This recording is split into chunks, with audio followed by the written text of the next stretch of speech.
what's a bit of advice that you got that you're thankful that you didn't take? Kostadin? It's a copycat business. People are doing it in different parts of the world. You don't have to do it. There are enough businesses like yours. Good evening, everyone, and good morning, good afternoon, depending on where you're at. This is Chris Foltz, Global Entrepreneur in Residence at Founder Institute. So excited to be here with you. Tonight, we're going to be talking about launching and scaling startups in Europe, right? The magical land of Europe and all the excitement that's happening in the startup ecosystem from coast to coast throughout the entire European area has just been amazing to watch through the years from here in America. Tonight, we're going to be talking about some of the proven strategies that our founders have learned inside of our Founder Institute programs in Europe and where it's actually gotten them on their pathway to success. So tonight, we're going to be welcoming two amazing guests that we have from different parts of the European ecosystem. One of them is currently in Africa, for that matter, but started in our Zurich program. So let's welcome onto the stage Kostadin and Freddy. These are two amazing leaders. Kostadin has come out of our Eastern European program, is currently in Sofia, Bulgaria. And Freddy had, although he's originally from Cameroon, has worked out of our Zurich, Switzerland program and is currently in Cape Town, South Africa, right? So we're going to get them both on the screen and we're going to get this ball rolling. And just for all of you that are on tonight watching, make sure that you ask questions right into our Q&A panel. And I've asked both of these founders to stay after a little bit and possibly do some networking with you and be able to answer some of your questions directly at the table. So I want to go ahead and get right into this. And we're going to start with you, Kostadin. Now, I checked out Bodyguard, right?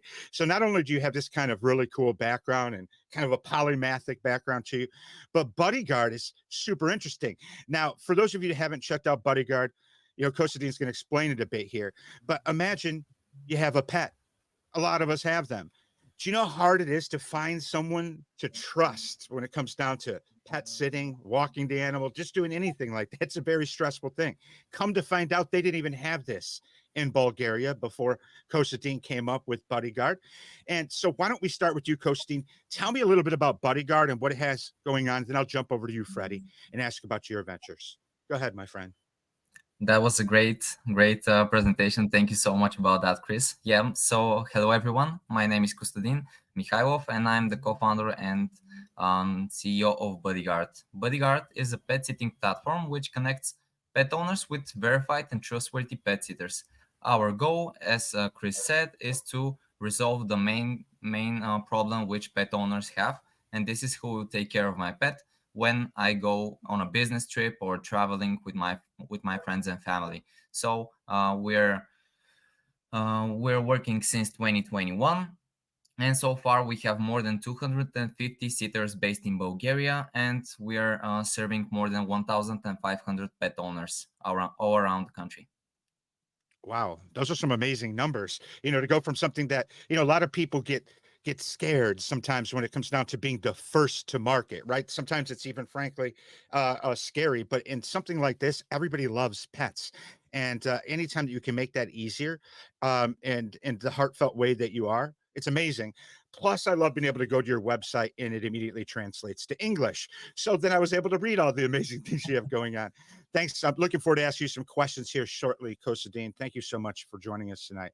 Freddie, my man, Freddie Yoann Atangana from Cameroon originally. I believe you're in Cape Town right now, right?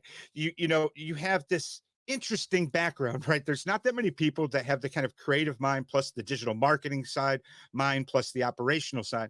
But then I noticed you launched a startup in the beauty industry, right? So tell us a little bit about this. Like first, how did that come about? Where you're at with this and why you're in Cape Town now after being in our Zurich program originally from Cameroon. So welcome, Freddie, to the stage. Let me see what you got going on, my friend. Unmute yourself whenever you're free. Look at that smile, right? You can never go wrong with that. Go ahead, buddy. Hello, Chris. Thank you for having me on stage. So basically, as you mentioned, I'm from Cameroon, and I'm very passionate about beauty, technology in general. I think it stems from the fact that as a child, I used to walk with my mom every Sunday to the beauty salon. And on these trips, she would tell me about my grandfather and seeing the struggles and the problems they were facing in the beauty sector. I think naturally I was attracted to the industry. So yes, basically, I graduated from the Zurich program in 2020, and we decided to test most of our ideas in Cape Town.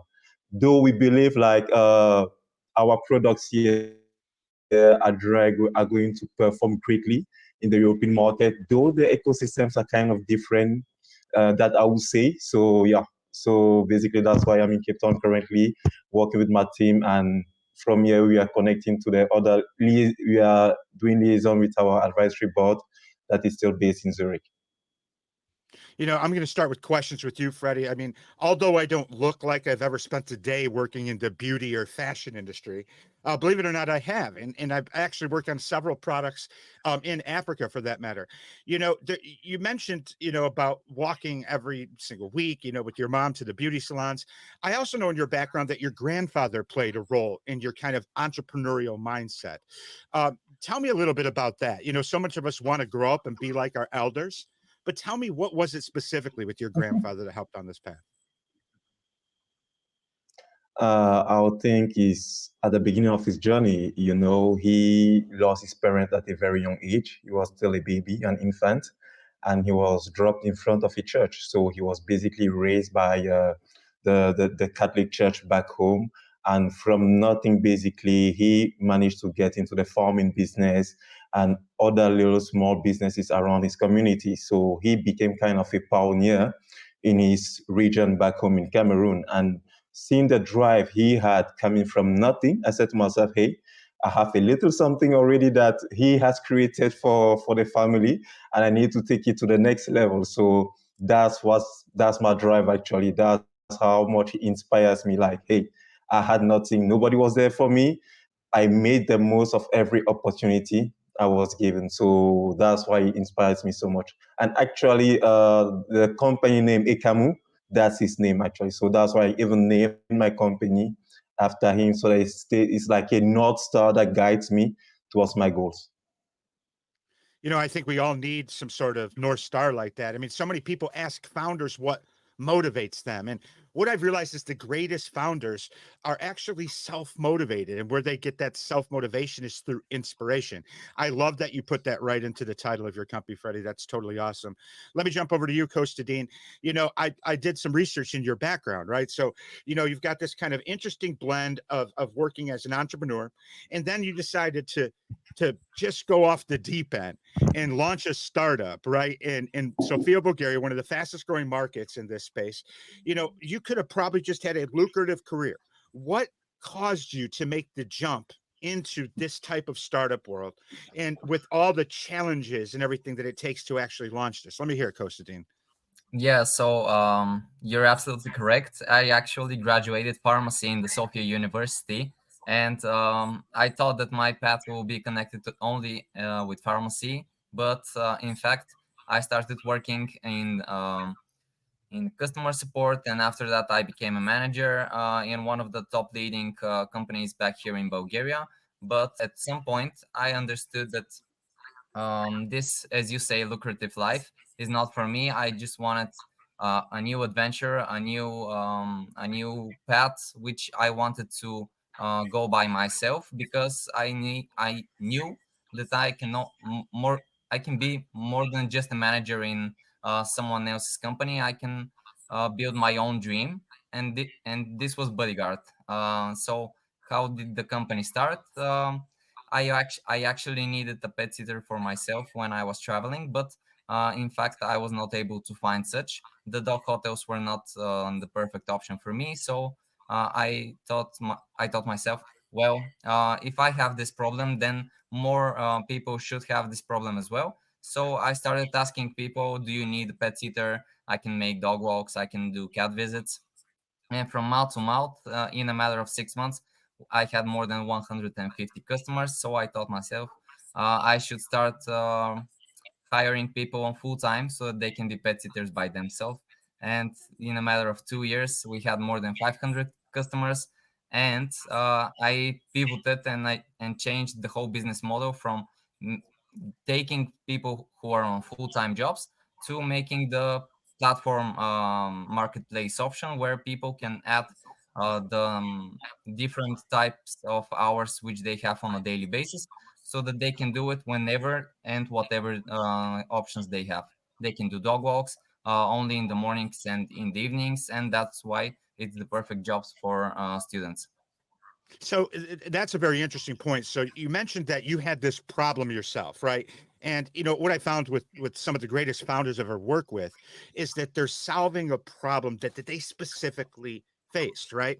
So what you said, what were some of the alternatives? Says so many people think, well, I'm brand new to the market. There's no competition, but there's always alternatives. You had mentioned something like maybe dog hotels or something. What were people using in Bulgaria before they had pet sitting like this?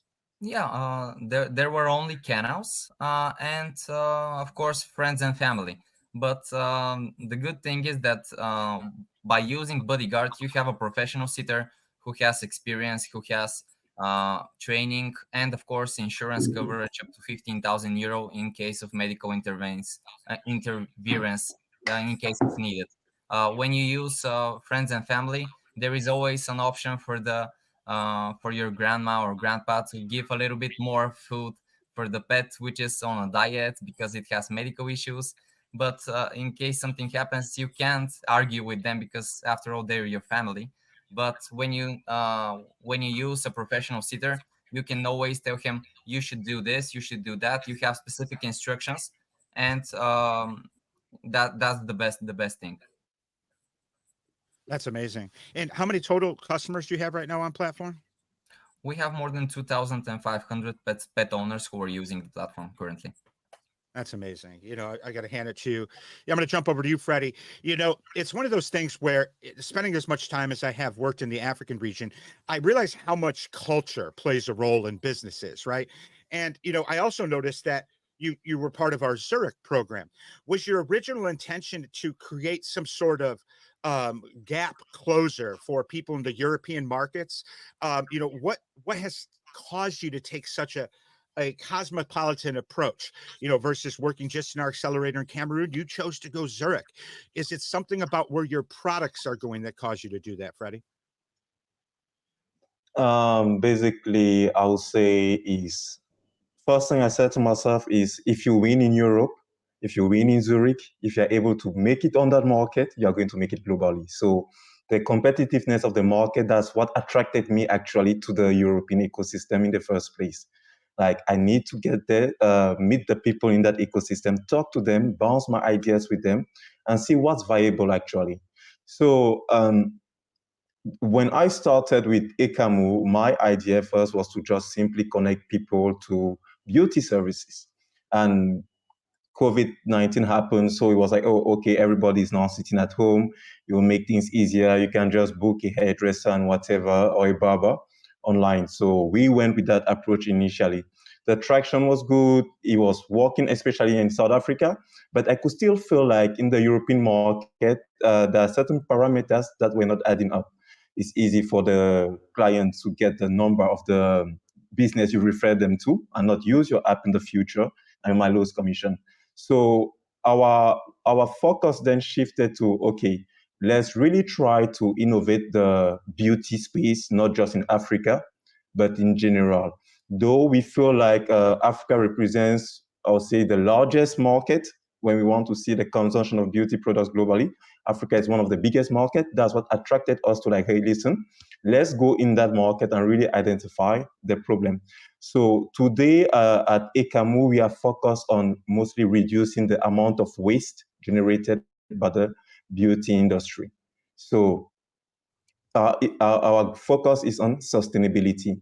What are the future tech tools that are going to help beauty artists, beauty salons, or whatever kind of beauties to reduce the number of waste this industry is generating globally? So right now we are actually working on a tool. We are doing some testing and prototyping, and it should be out this year. But it's in the realm now of we've shifted from just let's say an e-commerce or a booking platform, and we are more into augmented reality, virtual reality. That's the field we are working on right now. Like, how can we leverage the recent technology in order to impact the African beauty market. It's not easy, and I think we are enjoying more the journey than we thought we would actually. So yeah. You have to enjoy the journey, otherwise you're never going to have the smile on your face, and you're so pleasant for somebody that has gone through this kind of pivot and specificity. You brought something up, at first you were looking at this kind of broader beauty industry and where you played a role, and then you got really specific here a moment ago, and you said, we're focusing in on the waste that's happening in the beauty industry, right? That was an unexpected specific focus. What caused you to focus in and drill down specifically on the waste of the beauty industry, Freddie? That's interesting. There are many diseases that are contracted by in beauty salons, especially here in Africa. From what we've noticed in our research, because we've done a lot of R&D and market research. I think I've spoken to more than 1,000 or 2,000 people in the beauty industry till date right now. So there are certain waste generated during the hair care process, during the nail filing. For example, if a lady wants her nail to be filed and all that, those nail filings, sometimes they don't have protective equipment. What happens when the person inhales that? When you're talking about makeup, the quantity of makeup that somebody has to go through before finding the perfect look during the practice also. So there are these different things when you look at it and say like, hey, okay, you've applied the wrong product on your skin. What are the repercussions that are going to happen, let's say a week later, 2 weeks later? You've inhaled the wrong product. What's going to happen to your lungs? What's going to happen to your health? So we've had cases of people actually that we've noticed like their health is really degrading over time because of the work they're doing in this industry. And when we look properly at it, we saw like, hey, the problem is the waste. The cosmetic materials are not that healthy as we think. Yes, the world is now shifting to a more organic approach and all that, but even the 100% organic doesn't guarantee us like, hey, listen, these people are going to be safe health-wise. And the effect still that the person might experience on their skin is not guaranteed. It varies from one product to another. Nivea might work for you, but it doesn't work for me. So there are also those little aspects. So that's why we've really focused on that and say, hey, listen, let's look at the ways, let's look at how we can really innovate this space, but by focusing on those key problems, because we know if we can solve the waste problem, we can actually solve a lot of health issues that are generated due to the waste materials produced in the beauty industry. I was totally expecting it to be something just purely on recycling or being green or something of this nature. I was not thinking about the health situations with this, Freddie. Matter of fact, I grew up every week going with my mother and my Italian nanny grandmother to the beauty salon. So any of my shortcomings, I'm just going to blame onto whatever I inhaled at the beauty salons here in America. But I think that's probably eye-opening to a lot of people, Freddie. I'll have some more questions pertaining to that. Let me jump over to you, Kostadin. It's one of those things, you had expressed how you were the first to market, right? And I'm sure when you went to investors for the first time, were they excited about being a brand new industry in a country like Bulgaria, or were they trepidatious about this? Why should I put money in? Nobody's put money in it. It must not be a good industry. What was the initial feedback you got, Kostadin, on this? That's a great question, actually. The pet sitting market in America and in Western Europe is more than 15 years of age. Like, it's an already established business model. And yeah, as you said, in Eastern Europe, that business model is not that popular. And we were the first one in Bulgaria. So when I started pitching in different events in Bulgaria, people loved it. We even became the best startup in Bulgaria for 2024. But when it comes to venture capital and investors, they told me that most likely it's not that deep tech, scalable business which can become a unicorn. So I told them, well, it might not become $2 billion, but it's still a problem-solving software and technology which really has traction already. We have more than 100,000 euro in traction for the last year. So as a startup, I can say that we are doing quite well. So that's why we are still bootstrapping.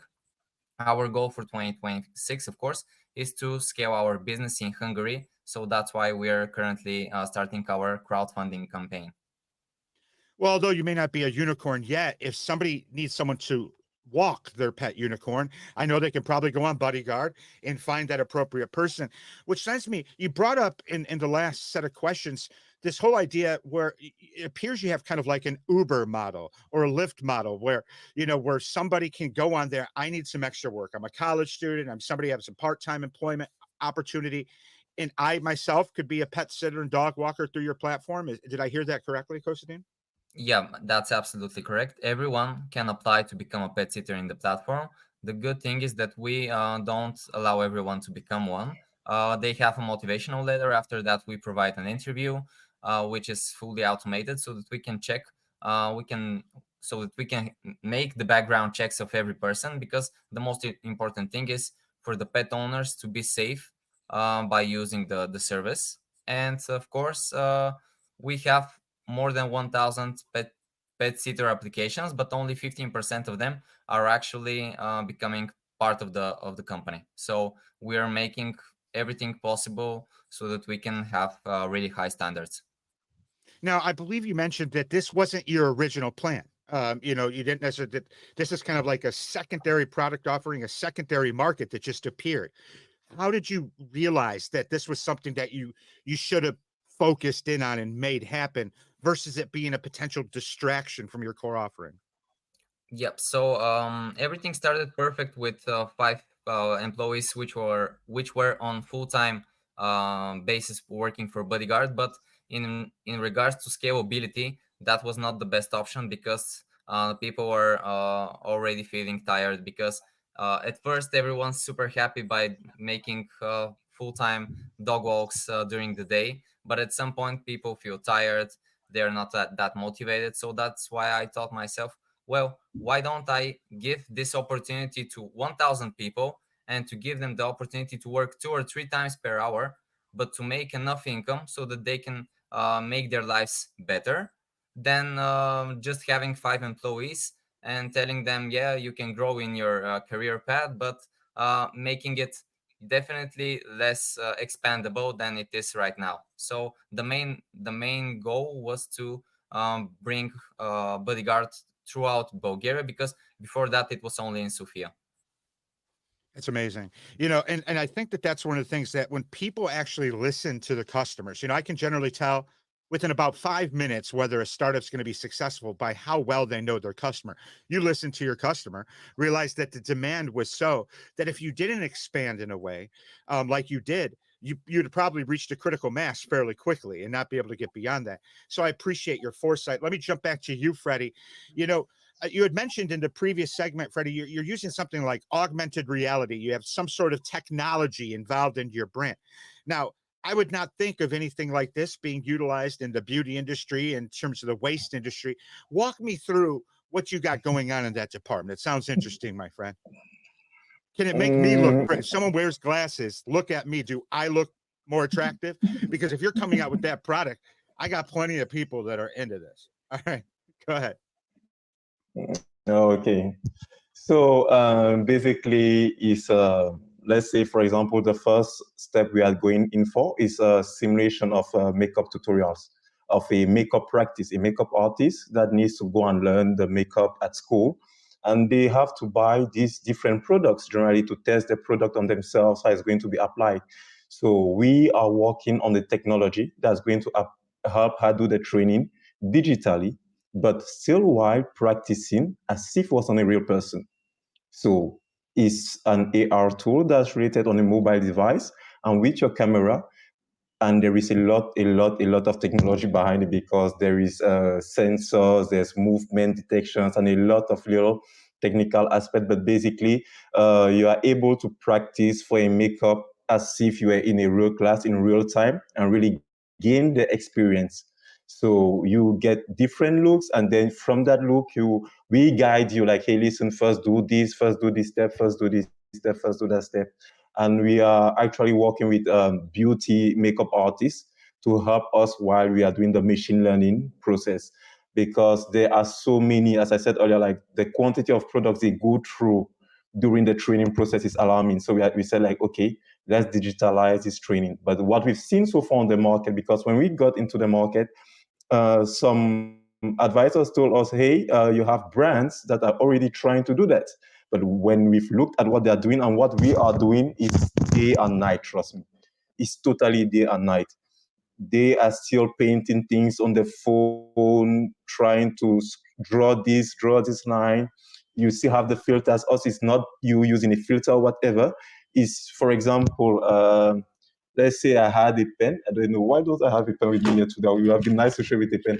But basically, I'm going to be drawing a line on my face without applying anything on my face, but on the camera, I can see it being reflected. So that's in what we are going into. So leveraging augmented reality to facilitate the training of, especially to first the makeup artists digitally. After that, we are going to take it into the commercial world to have people actually try it at malls or wherever they are before they shop for any cosmetic product.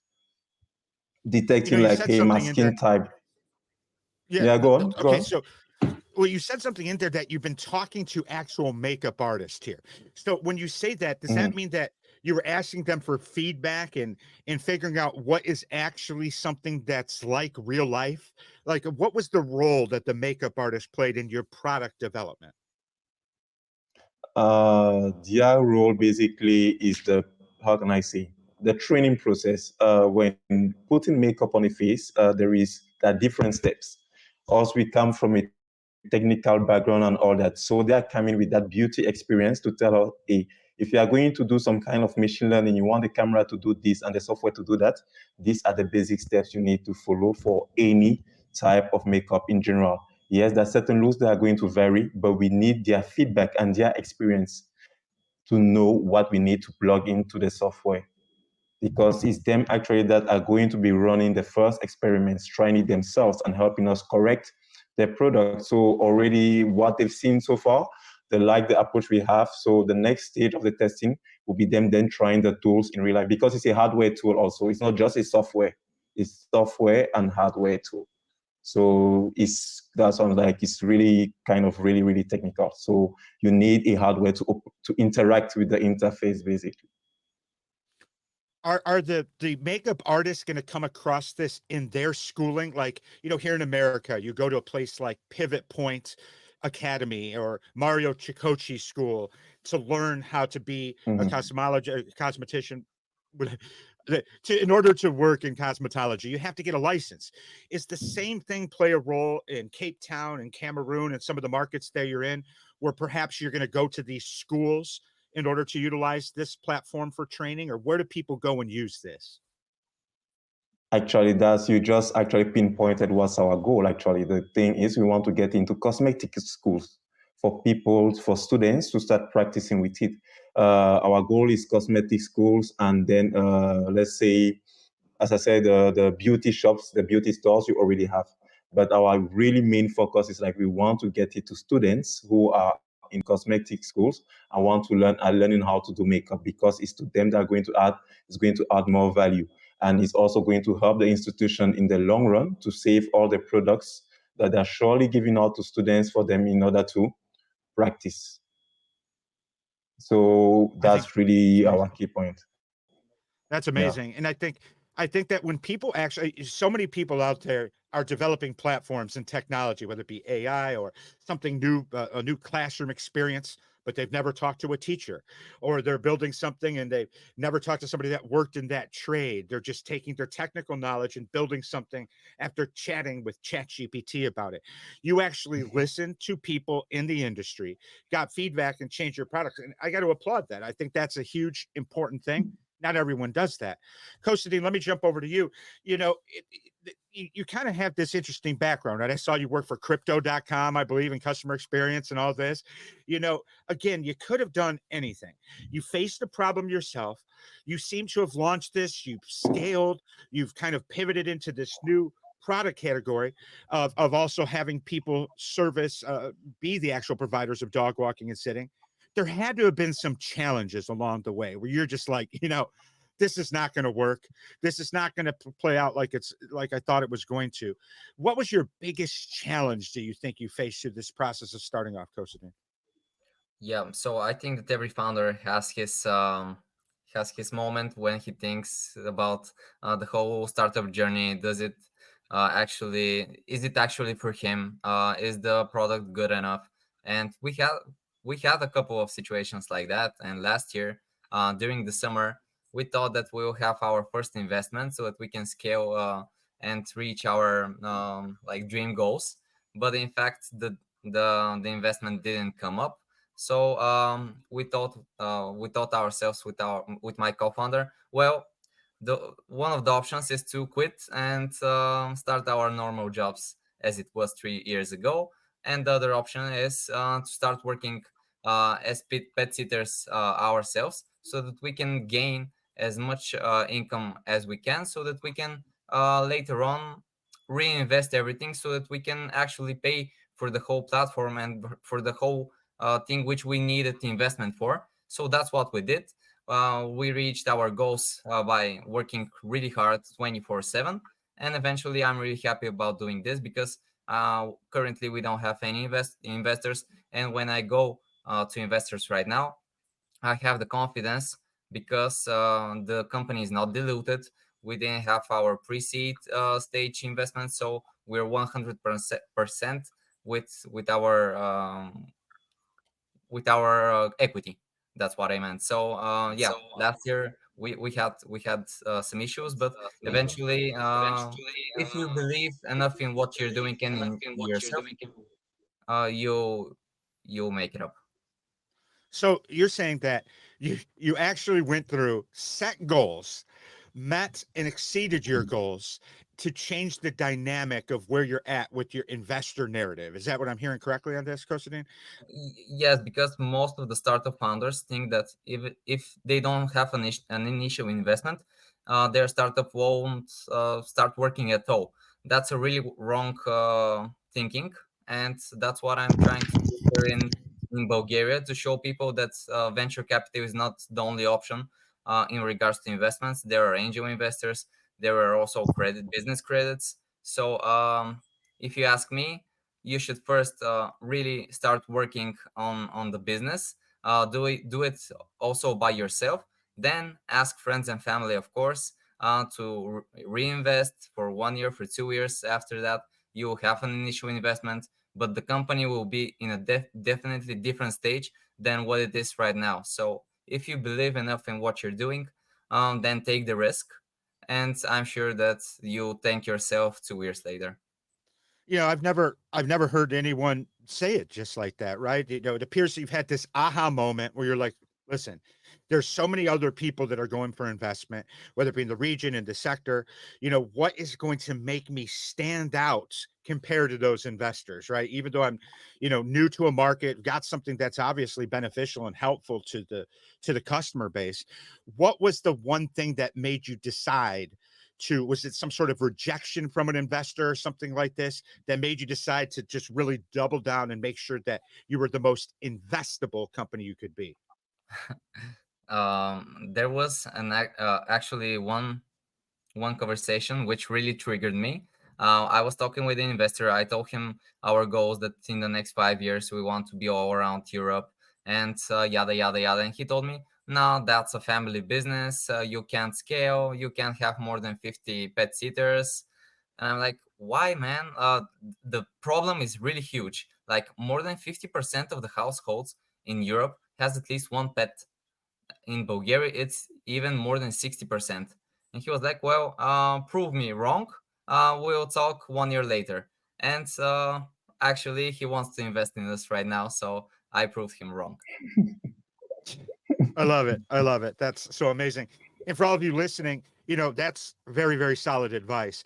And for those of you listening, also, if you have questions, get them into the chat, and I'll make sure that I ask them here in the next 10 minutes. I'll ask some questions that I've seen from the audience come in. Let me jump over to you, Freddie. Here you got a company coming out of Cameroon. For those who don't know, that's a francophone country. I believe it. French is the native language. Plus, you have other languages that you speak in Africa. Then you decide to go into our Switzerland program, and they've got like 4 different languages they speak there. Now you're down in South Africa. So for me, I know one of the biggest challenges I would have is you're dealing with all these different cultures, all these different language, all these different levels of ego, right? What have been some of the challenges that you faced along the way, Freddie, especially ones that you may not have thought you would have faced? I would say the biggest challenge we face, what can I say? The setback. As I said earlier, we have done a lot of we have done a lot of R&D and market research, and that's thanks to we had pre-seed investment. We managed to raise pre-seed investment for our startup. So the pre-seed investment, the investors were clear with us, like, hey, listen, we know you guys are going to do a lot of research and development and try to understand better the market. So the challenge actually came after that, managing the team.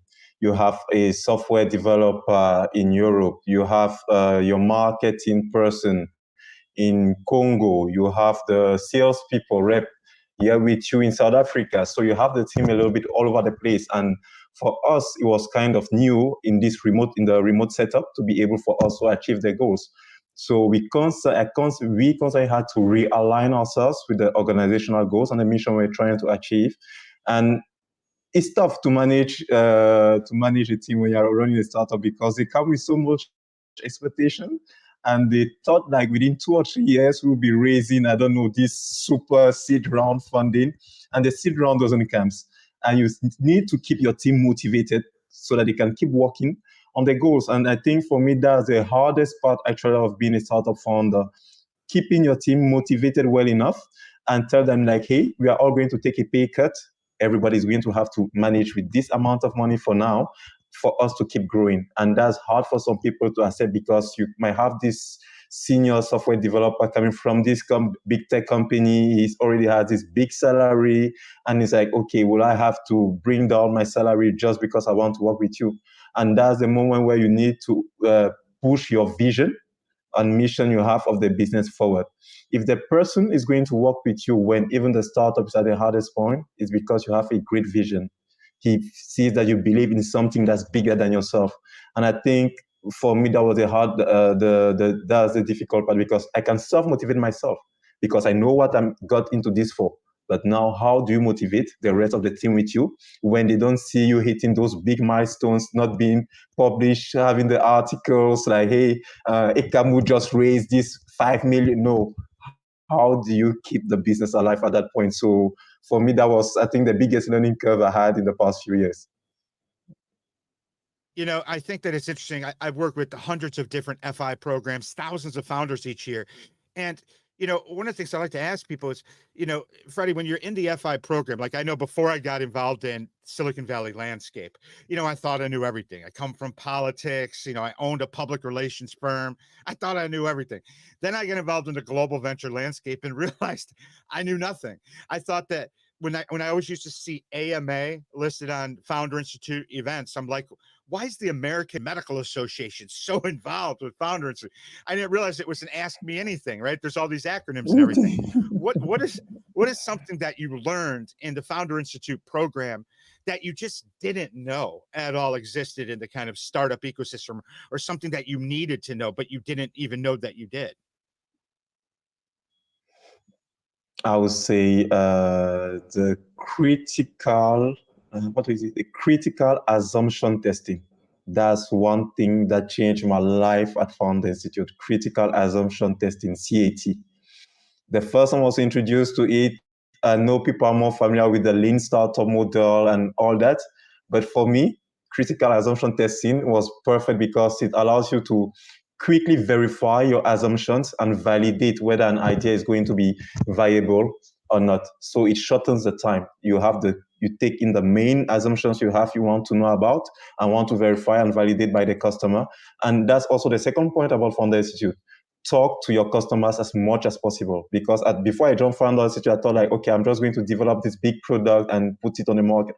But the emphasis they put on customer-centric, you have to be customer-centric. You need to talk to your customer constantly, have conversations with them.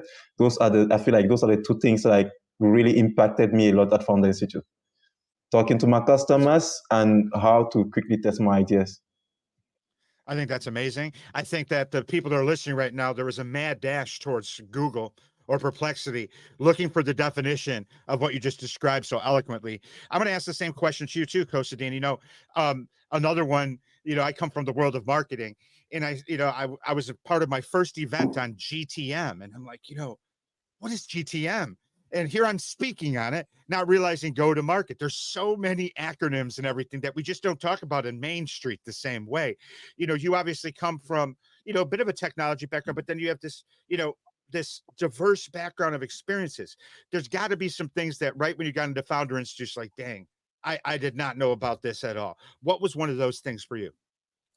The most important thing, of course, as you said, the acronyms are really, really important. I didn't know most of them, but I'm always trying to be a really good brand ambassador of Founder Institute, because it helped me manage the whole company which I'm currently doing business with. And the most important thing which I learned is to really receive and acknowledge feedback, because before that I thought myself that I'm the person who knows everything in regards to pet sitting and creating a marketplace here in Bulgaria.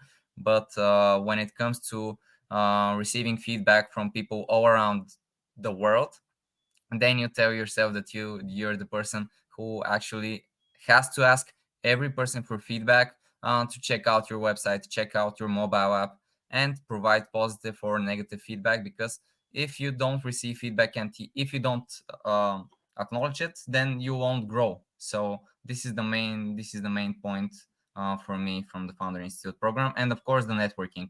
This helped me a lot, and it's helping me on a daily basis. You bring up getting feedback oftentimes, and I know one of the challenges for a lot of founders is they're getting opinions from all over the place, right? Different mentors, different backgrounds. People from different countries may not know the same things. What's a bit of advice that you got that you're thankful that you didn't take? Kostadin? It's a copycat business. People are doing it in different parts of the world. You don't have to do it. There are enough businesses like yours. Wow. So that would have shut you down, right? Like if you would have got that advice and taken it, something that was happening in another part of the world, they were trying to tell you should be the reason why you shouldn't do it in your area. How did you know not to listen to that?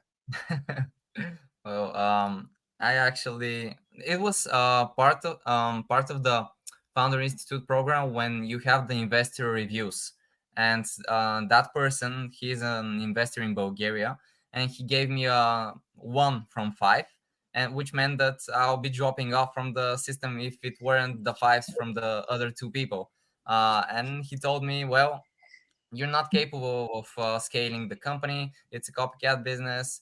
There's nothing specific, and we really have our unique selling points, of course, as every company has them. But he told me, like, for through your pitching, I don't understand anything. Thank you so much. That's a 1 from me. And I was like, well, okay, that's your opinion, of course. And I'm seeing that person on a monthly basis during different pitching events here in Bulgaria, and he's always asking me, "Hey, what's going on?" And I'm like, thankfully, if I listen to your feedback, I was going nowhere. But luckily, I have different people who I'm receiving positive feedback, and I'm growing month by month. So thank you so much for that. That's amazing. I love doing that. I'm going to ask you the same question, Freddie, right there. You've gotten tons of advice all over the planet, right? You've literally learned in all these different programs. And I'm sure, Freddie, a lot of people are coming to you like, listen, you're going into beauty. You got AR, VR type stuff. You got all these different things. What is that bit of advice that you are so thankful you did not listen to from somebody?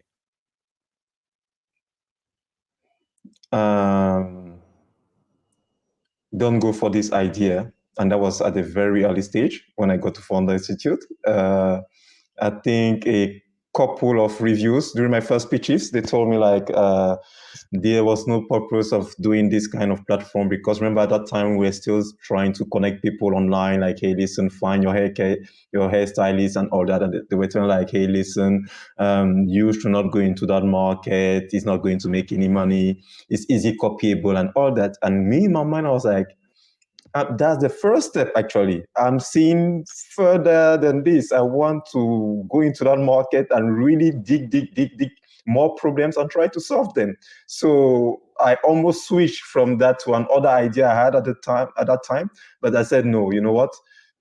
This, I should stick to this, because there's this other mentor who said, like, he feels I'm natural and I should stick with my idea. So I said, okay, the other feedback I received that was perhaps misleading, let me just stay focused, push through it, and things are going to work out. I'm very thankful I did not take the advice and change my idea completely or go into a different sector. I would have not found my unique selling point and unique angle I'm able to focus on today within the beauty space. I saw that there's a question that came in from the audience. So Sandy will put it up on the screen. This one came from Anna Root from Germany. And the question was, of course, like, how did you enter the market? And if you want to touch on that again, but the second part of this question, I want to know how you react when you got rejection, right? What is the mindset when you faced rejection? That's the main thing I want to know, right? Rejection is a tough thing. I often say to people, we can spend all of our time celebrating our victories, but it's how we react to our failures and rejection that define us, right? So, Freddy, what is your way of handling rejection? How did you persevere from that? A bad day is only 24 hours. That's what I tell myself. A bad day is only 24 hours. Especially I remember when we're still doing our pre-seed fundraising, I received a lot of no's, promises from investors that did not come true, but I kept pushing through because I said to myself, hey, that investor was not the right person. If he was the right person, he would have invested. I will find my match, because you have to keep that in mind. You have to stay positive. So whatever happened today that did not go your way, you take the positive lessons from the day. Hey, perhaps the way I was pitching to this one, I said this. Let me adjust this next time when I'm pitching to the next investor. So you just have to keep taking the lessons from the rejection. Don't take all, because sometimes people are going to pour their emotions when they're giving you feedback. Don't listen to the emotional aspect of the feedback. Try to focus on the key points you feel yourself are hitting, are hitting home, and you take it into the following day. How can I say, you cannot fail? You cannot fail when you are building a startup. You can only learn. You either learn or you earn, because those are the two things that I think my fellow founders will say the same thing. We either learn or we earn. We cannot fail. You need to have that mindset. Like, anything that happened today that did not go my way, it was a learning experience. It was a learning experience, and if I did not earn today, I learned. A bad day is only 24 hours. So that's how I approach that situation for rejection. Honestly, you do it with such a smile, like, I'm going to try to take this advice myself. Sometimes it's just that simple, right? Let me ask you, Kostadin, the same question here. We know how you entered the market, but, when it comes down to being rejected, whether that be by potential colleagues, rejected by competitors, rejected by investors, what is your way to handle rejection when it happens? The only moment when it hurts me is when I'm rejected by customers, by pet owners, because they think that the business is not safe enough, because they can't give the keys to a person who they don't know. They don't think that he's trained enough. He doesn't have the background checks and all of these things. And the most important thing for me is to have that person have at least one walk and at least one time use the pet sitting service, so that he knows that the whole platform and the training and the background checks is fully secured, and that we won't let one pet sitter blow up our business, which is already 4 years old, and that the pet sitter won't take his TV, because we had a lot of comments like, I won't let that person in my home. He'll take my TV. I'm like, he's not even thinking about his dog. He's thinking about his TV. So this is the main thing which I'm trying to, let's say, resolve right here in Bulgaria, because people are not aware of such marketplace platforms as ours, and this is the main rejection which I'm trying to resolve right now. So yeah. It's interesting. You have insurance. You only take 15% of the people in. You make sure that they experience the platform. Like literally, you are doing more than some babysitting services are for humans. How do you know when to listen to that customer that's criticizing? For me, if I was hearing feedback like that, I would probably go on an endless, I'm going to double the insurance amount. I'm going to personally show up to everything. I'm going to make people wear body cameras. I'd be overwhelming in the wrong direction. How do you know when to listen versus just take it in and move on without changing your business model?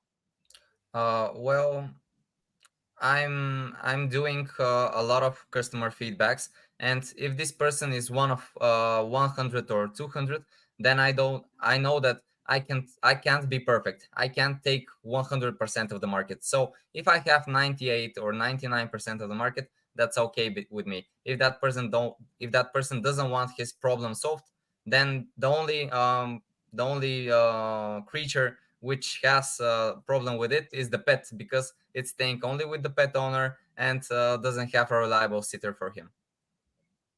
Well, the moment that you can start getting reviews from the actual pets, 2 paws up, whatever the situation is, now we're cooking with fire.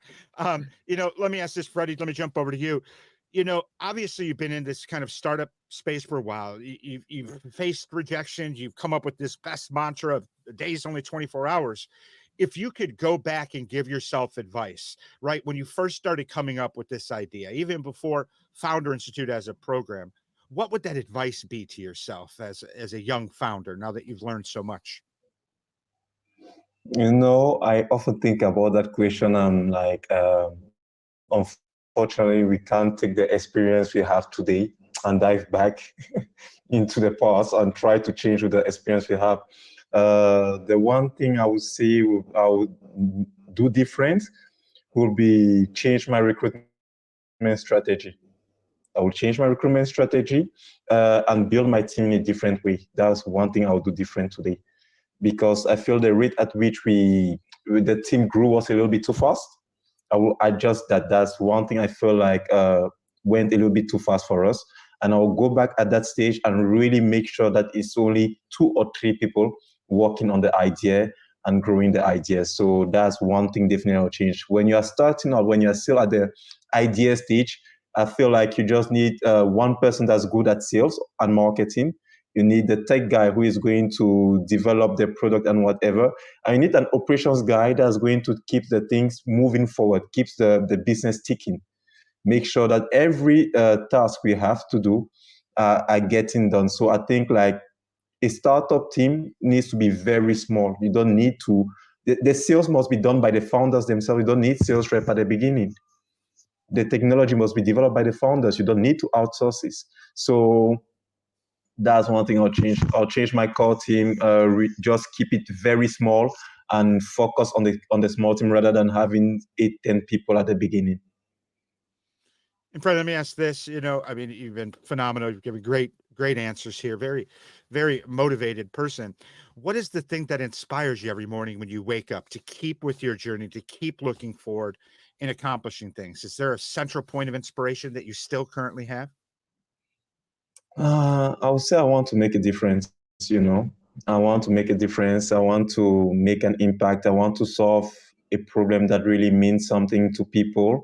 For me, I think, I see in the morning, like when I feel down, it's like this cause is bigger than myself. I did not get into this because I wanted to do it just for me. No, got into it because I want to fight for bigger things than me. I want to fight for great causes and I want to add something to the world. I don't want to leave this place as I came into it. So that's my drive actually. Just trying to do my best to also just bring my own, I would say my own 2 cents to the technological growth we've seen over the last 50 or 100 years. So I just want to be a part of that and leave my imprint also in a certain way. Thank you so much. I think it's amazing, Freddie. I really appreciate all your answers today. I mean, you're fantastic. I'm looking forward to following your journey here. And I believe Freddie's going to stay after for a few minutes. For those of you that want to meet him, ask him some questions directly. I noticed that there are some people asking in the chat who here's an FI grad, who's thinking about enrolling. The best possible people we can talk to. We've got two grads here. Feel free to talk to them after. Let me jump over to you for that last pack of questions too, Kostadin. You know, you've had people tell you that you shouldn't do this because somebody else is doing it across the planet or they're doing it on Mars. You've had people come at you and say, "Hey, listen, I don't feel safe enough. You don't have enough insurance, even you've done everything." But yet that doesn't stop you. If you could go back and give yourself advice as younger Kostadin, starting off here, what would that advice be? What would you perhaps do differently? Well, I actually think that if I didn't make the wrong decisions when I was a little bit younger, then I wouldn't be here. So I don't regret anything which I did in my life right now. The only thing which asking myself every morning is, do I want to work and work for the dream of another person, or I want to have my own dream come true? So that's the main thing which is motivating me every single day. So yeah. I think that's very good. If that's what motivates you, that you want to actually pursue that dream of kind of running your own thing, being your own boss, and kind of having control of the impact that you make in the world. I think that's fantastic. What is it that you wake up and actually fuels that motivation for you today? I mean, like I mentioned earlier, I think motivation is one of those things that pushes you along. But if that pushing element disappears, some people lose motivation. Whereas inspiration is something that kind of pulls you, creates self motivation. What is it that inspires you every day to wake up and continue this journey, Kostadin? Well, I think that every single person has a really huge potential, and if you're not self-inspiring yourself by trying to learn different skills on a daily basis, try to do a different sport, for example, or try to meet different people, then you're not living the life at its fullest. So this is the main thing which I'm trying to also give advice to my friends and family, to try different to develop different skills, meet different people, because the world is so beautiful. And if you're thinking only about your problems, then you're wasting your life. That's amazing. Where can people find more about your brand, and if they want to talk to you, how do they get in touch with you, Kostadin? The best option is, of course, LinkedIn. I think our colleagues from the Founder Institute pasted my direct link for LinkedIn, so everyone can connect with me, ask me questions. I'll be really happy to connect with you guys and help you out. Same thing, Freddie. If people want to get in touch with you and learn more about your inspirational journey, but then also what it's like to really hone in and get specific, like you have on your product, where do they get in touch with you and find out more about your brand? LinkedIn, get in touch, let's touch, let's exchange. As I said, like I'm somebody who likes to bounce ideas with people. It makes me better, I believe. It makes also your idea better. So let's get in touch, talk about it, And might find goals that align themselves. So I'm always up for it. I love that. Thank you so much for joining us. And for all of you that listened, again, all three of us are going to join some tables afterwards for a little bit if you want to ask us questions. I've been involved in pretty much every part of the world for Founder Institute, as well as many other type accelerators. Happy to answer all of those. And, Founder Institute has an amazing assessment that we call our FI DNA, Entrepreneur DNA. This has been something that over 200,000 founders have taken. And frankly, this has been the one assessment I've done them all ever since I was a kid. I've done every type of assessment, leadership assessment, everything. It was the Entrepreneur DNA that actually called me out on my shortcomings better than anything else. And I think that's important. So for all of you that haven't taken the Entrepreneur DNA, we trust this test, but it'll also help you understand yourself, where you're at in the journey, and where your strengths are, and more importantly, where there are some gaps. And also, Founder Institute has a myriad of events around the world that are free of charge for any of you to attend. But it all starts with this next little bit. Joining us at our networking tables. I want to thank everybody for being here tonight. And if you want to take the FIDNA test. The link has just been put in the chat for this. I encourage you to do this. Again, this is Chris Foltz, Global Entrepreneur in Residence at Founder Institute. I want to thank both Kostadin and Freddy and Sani and our production suite here tonight for being together and sharing their stories. I look forward to chatting with all of you after in our breakout rooms. Thank you and have a great rest of the day.